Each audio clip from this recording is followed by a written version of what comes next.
Good morning students, class third. Dear students, आज हम Hindi second के लेसन नंबर 2 फ़कीर का उपदेश नामक कहानी का अध्ययन करेंगे। यह कहानी एक फ़कीर यानी कि मुसलमान साधु और एक किसान के बारे में है।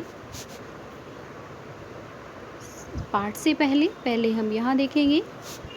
इस कहानी में एक बुढ़े फ़कीर के उपदेश से एक आलसी किसान के जीवन में हुए अद्भुत परिवर्तन को दर्शाया गया है।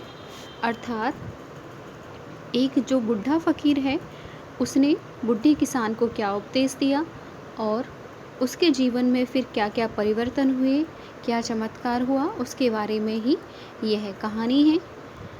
आगे हम यहाँ से देखेंगे।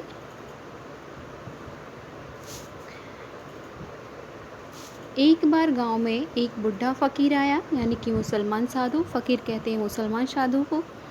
आया, उसने गांव के बाहर अपना आसन जमाया।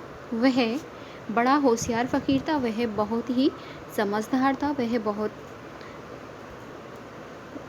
होशियार था। वह लोगों को बहुत ही अच्छी अच्छी बातें बतलाता था। थोड़े ही दिनों में वह मशहूर हो गया। सभी लोग उसके पास कुछ न कुछ पूछने को पहुंचते थे। वह सबको अच्छी सीख देता था। गांव में एक किसान रहता था, उसका नाम था राम गुलाम। उसके पास बहुत सी ज़मीन थी, फिर भी राम गुलाम सदा गरीब ही रहता था। उसकी खेती कभी अच्छी नहीं होती थी। धीरे धीरे राम गुलाम पर बहुत सा कर्ज हो गया। महाजन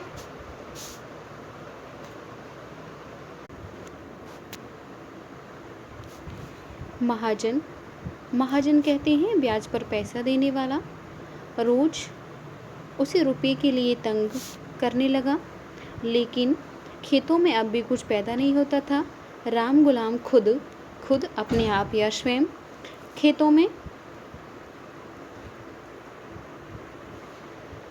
में बहुत कम जाता था। वह सारा काम नौकरों से कराता था। उसके यहाँ 2 नौकर थे।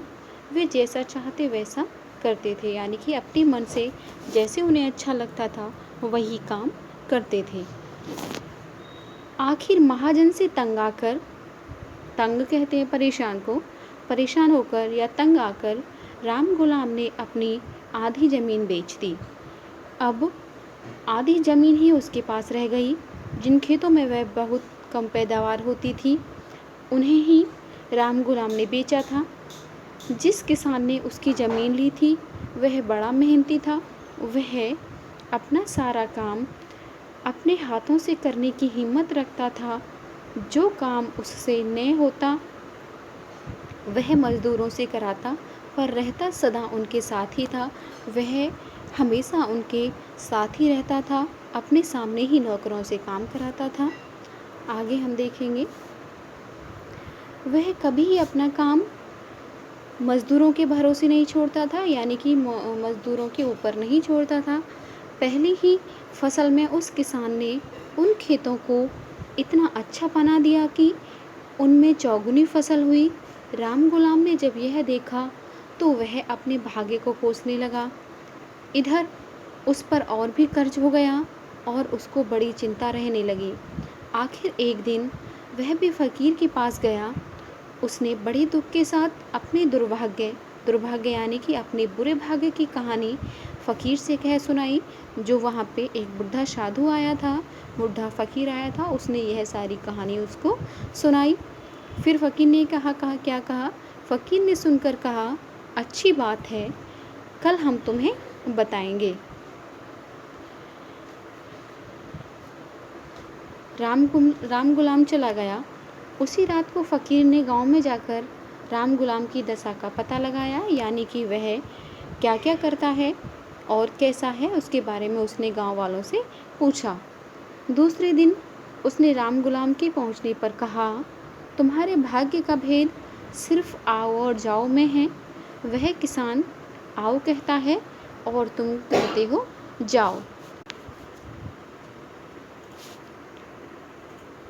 इसी से उसके खेतों में खूब पैदावार होती है और तुम्हारे खेतों में कुछ नहीं।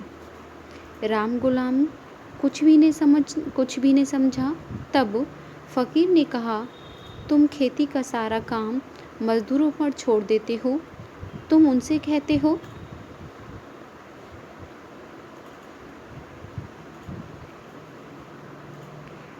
हो जाओ ऐसा करो, पर खुद ने उनके साथ जाते हो, नए काम करते हो।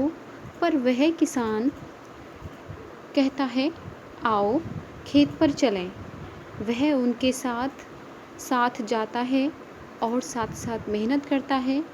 मज़दूर भी उसके डर से खूब मेहनत करते हैं। तुम्हारे मज़दूरों की तरह वे मनमाना काम नहीं करते।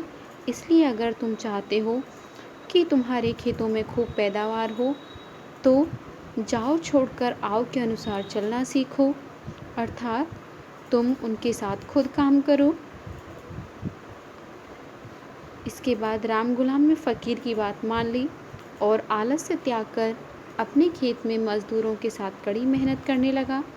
अब उसके उन्हीं खेतों में खूब फसल होने लगी, अर्थात खूब पैदावार होने लगी। इसके बाद वह खूब धनवान होने लगा। आगे हम यहाँ देखेंगे जीवन मूल्य।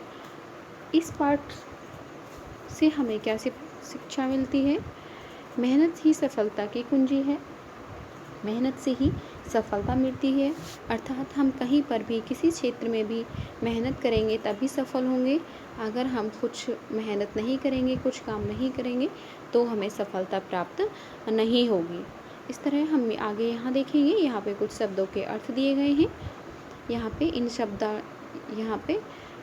इन्हें अपनी फेयर कॉपी में लिखेंगे और इन्हें लिखकर याद करेंगे।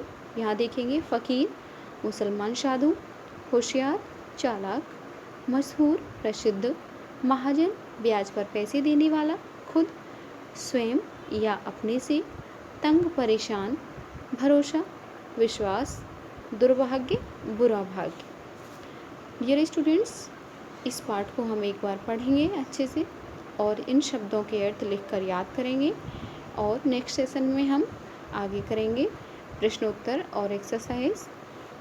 धन्यवाद।